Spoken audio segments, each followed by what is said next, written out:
Thank you for tuning in. My name is James Curtis Geis. I've been writing since 2016. I've been a history teacher for 20 plus years. I love my coffee and I love my Dr. Squatch cologne. So if you enjoy the stories that I share, please hit like and subscribe. Today I'm reading from Poetry and Anecdotes, The Wonder Years of Teenage Insecurity. The first story is called Eating Her Hand, and this is from May of 2018. My wife works at an assisted living home. She began working there a year ago. Sometimes she has to work in the facility next door for patients with dementia. One patient walks off the elevator and walks to the wall and will just stand there until an aide turns her to the sitting room area. Helen tells me about another client named Dorothy. Dorothy says, "Let's go to your apartment." "What?" Dorothy says, "Sit down, please." "What?" "You need to sit on the toilet." "What?" "It's time for bed." "What?" The aides have to watch the patients when they eat. One lady bites and chews in her hand instead of the food on her plate. Ugh. Some cultures, like Filipinos and many African cultures, will use their hands to pick up the food instead of using the fork, knives, and spoon.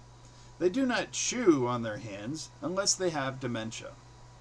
If I ever get to that point, please dig a hole in the middle of a field, shoot me, and dump my mindless body into the grave so I don't suffer the indignities of a lost mind. The second story is called Right to Change Her Mind. This is someone I used to date, and this is circa 2012. Her name was Teresa, and she used to work for one of the local papers here in northern Jersey. Teresa and I dated for 3 years. In her third year, we lived together to see if her 9-year-old daughter was going to bond with me. The daughter did not. I was not willing to marry a person with a kid that did not respect me. Life is tough enough without the extra stepdaughter drama. Teresa owned a Ford Fusion. She wanted a smaller car, so I bought a Ford Focus, and she drove the Focus and I drove the Fusion. I grew to love the Fusion, which was the bigger auto. While I found the Ford Fusion and Focus to be excellent vehicles, one of the problems with these cars is aluminum rims. The lighter weighted rims may improve gas mileage. A big problem is the rims bend easily when you hit a pothole. Most tire stores send the rims away to a specialist to fix them up, which means you have to wait 2 to 3 days to get your aluminum rims back on your vehicle.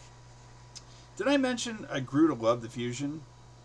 But after Teresa moved back in with her mother, she wanted to switch vehicles. I said I bought the Focus because you wanted a smaller car. Why don't we switch titles to the vehicles? 2 days later, I received a demand letter from her attorney saying I needed to switch cars with her immediately. Unfortunately, one of her Fusion rims was away, being bent back to its original shape. I emailed the attorney and said, "You're welcome to pick up the Fusion today if you can drive a vehicle with three wheels. I will leave the keys in the Fusion. Otherwise, you will have to wait for 2 days until I get the fixed tire rim back." Teresa's attorney wrote back and said, "No problem."